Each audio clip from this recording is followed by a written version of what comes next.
Hey everybody, Dr. Rob here. Happy New Year. 2017 is going to be a great year. It's all about health. It's all about you guys. So I hope everybody had a great time. They had a good New Year's Eve.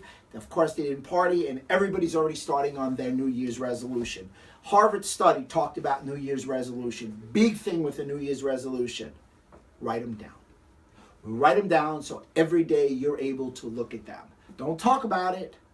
Don't say you have one. Write it down and implement it. Knowledge plus power plus action leads to success. So everybody write them down. I have some help for your New Year's resolution, or if you will, I have the solution to your New Year's resolution for 2017. We're doing an in-house talk right here at 311 North Street, White Plains on January 18th from 7:15 to 8:15. Feel free to call. You got your phone number, 914-287-6464. Clearly, you all know my Facebook. We have enough space for 45 people. We're filling up rapidly. Everybody give a buzz. If not, we will Facebook Live it. John over there is going to Facebook Live for us. So some of you people who maybe live in California, Arizona, and the like aren't able to come. But if you're local, please come on in. We're going to talk about a 10-day detox challenge. No, the challenge isn't who loses the most weight. The challenge is who has the most loss of complaints. It's an individual challenge. Take this as your 2017 starting point. I'm challenging you to take care of your health, because without health, we have no wealth. So let's take a look. Well, why would you want to do this? Well, the question is, do you suffer from any of these symptoms that we're going to go over? If you do want to start on a detox. Do you suffer from fatigue or lack of energy? The number one complaint seen and made by patients in a doctor's office. So if you have fatigue or a lack of complaint, you may need to detox. The bottom line is our cells, mitochondria, the powerhouse of our cells. If toxins are in our mitochondria, we're not going to be able to produce energy as much. We need to detox. Muscle soreness. So toxins, where are toxins stored? Number one spot that toxins are stored are in fat cells. Fat cells are depositories for toxins. Number two spot where they're stored is extracellular matrix. All those things outside the bone, cartilage, ligaments, and the like. When people come in muscle aches, a lot of times, like a fibromyalgia, if you will, they need to detox. Difficulty in concentrating. Well, guess what? I'm not so sure about this ADHD and all that other stuff, because I know one thing. If they had that diagnosis, someone would put me in a corner and tied me down, without question. Nevertheless, if you're having difficulty concentrating, your number one house of mitochondria is your brain. So detox will help that brain health and performance. Trouble sleeping. How many people have trouble sleeping? Well, most of my patients come in with the sleep apnea and the like. Toxic overload could lead towards that. Bloating and weight gain. Let's talk about that. If you get gas and bloating when you eat, you've heard me say this a whole bunch of times, your gut's compromised. Your gut is overloading your liver with toxins. It's a toxic overload if your gut is permeable. There is a gut protocol within our 10-day detox that'll help you with your gas and bloating and your weight gain. Your weight gain's simple. Can't lose the weight. You can't absorb anything. Your body systems aren't functioning well. Remember, it's all about the system, not about the symptom, to get the root cause resolution. Digestive intestinal discomfort really speaks to the bloating that we just talked about. And finally, any irritation or moodiness. Any one of those, any one of these, you need to start your 10-day detox ASAP. Detox. Liver, kidneys, and get rid of it. Let's go over this. Your liver should break down all your toxins. It's very interesting in that fat-soluble toxins are most of the toxins. A water-soluble toxin is great. The problem that we have with water-soluble toxins, most cell membranes are made out of fat. So water-soluble toxins aren't able to pierce cell membranes unless they're attached to proteins or enzymes. So you need specific nutrients to allow them to shuttle into the cell and to shuttle out of the that cell. So in addition, these type of things are taken care of in our protocol. The liver breaks down fat-soluble toxins to water-soluble toxins, or at least it should. The Liver is broken up into two phases, phase 1 and phase 2. Phase 1 is called functionalization, phase 2 is conjugation. What's going on? Fat-soluble toxin comes in the liver, gets broken down into something called a reactive intermediary. John shaking his head because I'm getting heady here, but it's all right, we're going to be fine. That reactive intermediary conjugates with a protein, turns it into a water-soluble toxin, and then it can be escorted out of the body via the kidney, or as my little friend King Poop says. So you have two options, pee-pee and poopy. Now, here's the problem with detox. The problem is the liver split in half. Phase 1, the toxins are coming in too quick. Phase 2 isn't able to catch up. So you've got this unleveling of the liver and this unleveling of these different pathways in the liver. What's fascinating is the enzyme that runs phase 1 of the liver is a great enzyme. It's cytochrome P450 for all the docs watching. But the problem with that enzyme is it can't handle fast toxic overload, because even though it's extraordinarily versatile, it doesn't have great speed. So we have to slow down phase 1. We slow down phase 1 with specific nutrients, taking alcohol out, taking coffee, very high and acidic, and we slow down phase 2. We upregulate the speed in phase 2 so it matches, and we can break this fat-soluble toxin down to this water-soluble toxin and get it to the kidney. Once we get this toxin out of the liver, from the liver to the kidney, which is called phase 3, is based on pH. Everybody coming in on January 18th is going to take a simple little pH strip where we put a strip in your mouth and we see your pH. The higher your pH, the more alkaline you are. Number 1, you're healthier. Number 2, you'll be able to dispose of toxins from your liver to your kidney. It's a 10-cent, 10-second test. It's on me. Everybody that comes in my office gets a pH test now. It's fascinating where you are. Are you eating 9 to 13 fruits and vegetables every day? That's a question. If you are, your pH will be high. I saw John's, I get to see him all the time. I saw his eyebrows go up. That's a lot. It is. So we want your pH to be high, because that toxin, when it gets broken down in the liver, will be able to be flushed to the kidney. If it doesn't go to the kidney, some of other toxins or hormones. See, everybody thinks it's just toxins in the liver. It's hormones. A great example of a hormone is estrogen. Estrogen gets broken down. So estrogen couples with bile to go and gets pooped out. So if these are not functioning well, these systems, you have an overlay of estrogen. You have too many toxins floating around. So that essentially is, we want to detoxify the liver. So when people talk about cleanses, when they talk about juices, it doesn't work. You specifically, for these pathways, you need protein. You need protein to make these pathways function optimally. You also need calories. So sugar also speeds up phase 1. So cleanses are high in sugar and low in calories with no protein. They do not work.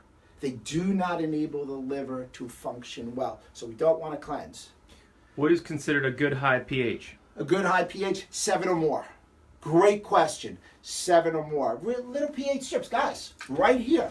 Little pH strip. I can open it up, dump it in my mouth, and we go. 7 or more. 7 to 7.4. If you're at 6.5, great question. You're only a half a point off. You are exponentially increasing the amount of enzymes you need to have specific reactions function, and will decrease precipitously the amount of toxins that are able to get out of your liver to the kidney.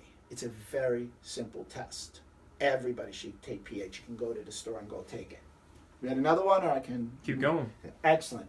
So we talked about the liver here. So once again, there are multiple pathways in phase 2. A lot of these pathways are taking out all these different types of toxins and things of that nature. We're going to go over some of those toxins that people are exposed to every day. The number one spot that you get toxins is in your house. And you know the number one substance that carries toxins? The air in your house. Because what's happening is all the paint that you have that's toxic, all the mold that you have, all the solvents, the flame retardants in the carpeting, things of that nature, all come in the air. Yeah, so there's no air filter that's going to work for that. There's nothing of that nature. So you are exposed just like I'm exposed, just like John over there is exposed.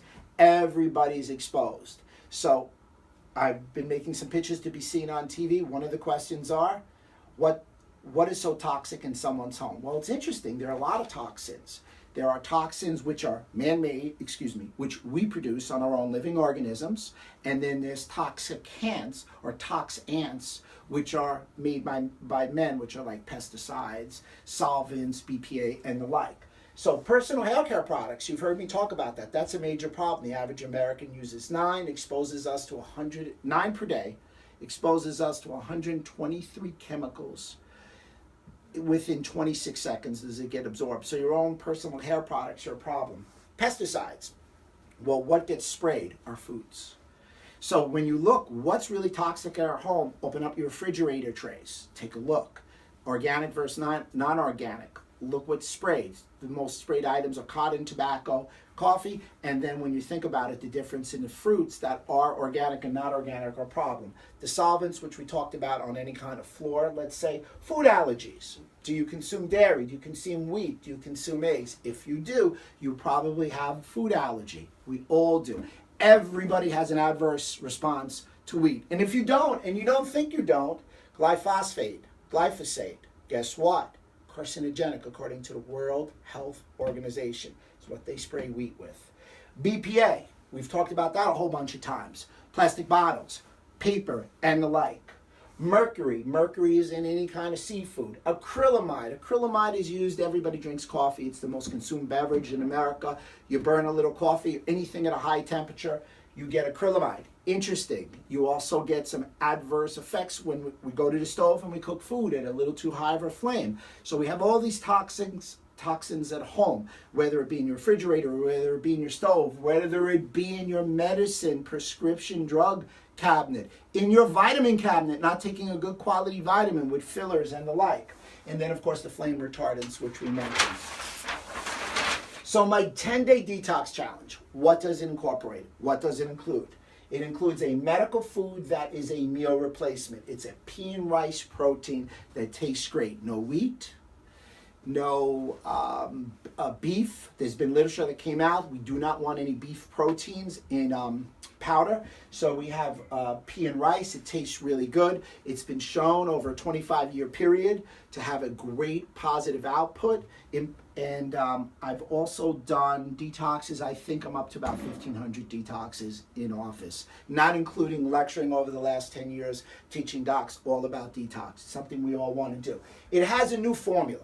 This new formula is very exciting in that it has a great fiber. Fiber is a critical component to enable the toxins to come out. And it has 2 specific nutrients that I'm very proud of. It has this herb called xanthohumol, and it also has a bioavailable form of turmeric, which is in curcumin. Now, what's great about both of them is they stimulate this pathway, Nrf2 pathway. So why am I talking to patients about an Nrf2 pathway? Docs, I want to talk to you about an Nrf2 pathway. Essentially, patients, it stimulates antioxidants. That's a key component. But here's the beauty of it. The beauty of it is it talks to the cell membrane and gets inside the cell, and inside what they call the cytoplasm, talks to the nucleus, and it gives you gene expression. So nutrients have and foods have information that they're able to speak to cells and give a health signal. The Nrf2 pathway is the pathway in functional medicine, docs and patients. It is a pathway that speaks to antioxidants, and it stimulates what we call phase 2 in the liver of detoxification. Those 2 nutrients heavily stimulate that pathway. In addition, I have something called Advocare, which is capsular detox support, helps the liver, ensuring that the liver is bifunctionally modulated to match and break down the toxins to dispense with them. I'm also going to give you a probiotic. We all know 70% of your immune cells are in a cell. Probiotic is going to guarantee that the estrogen, the hormone that you break down through detoxification, gets cleaved and sent out. We're going to give you an eating plan and a patient guide. You have 10 days so you can follow, so there's no hiccups, if you will. And finally, everybody's going to come in and do a health appraisal questionnaire. You're going to go through different systems. We're going to have a numerical value. We're going to see where you're at. Then 10 days later, you're going to redo the HAQ. And within that HAQ, you're going to find out a tremendous change in your complaints. We talked about the pH. And we're also going to do, if you come in the office, an in-body body analysis. We're going to find out your intracellular and extracellular water and your body fat and see how well you're doing. Finally, John, you all right over there? 2 questions. Go ahead. Interrupt me. I love it. Questions, guys. I'm sorry, John. Questions. I love it. Guys, I love extemporaneous. I'm a New York guy. What's better to improve your pH, fruits or vegetables, for someone trying to keep fructose low? For someone who's trying to keep fructose low, clearly vegetables, but there are fruits and vegetables that you need in the mix.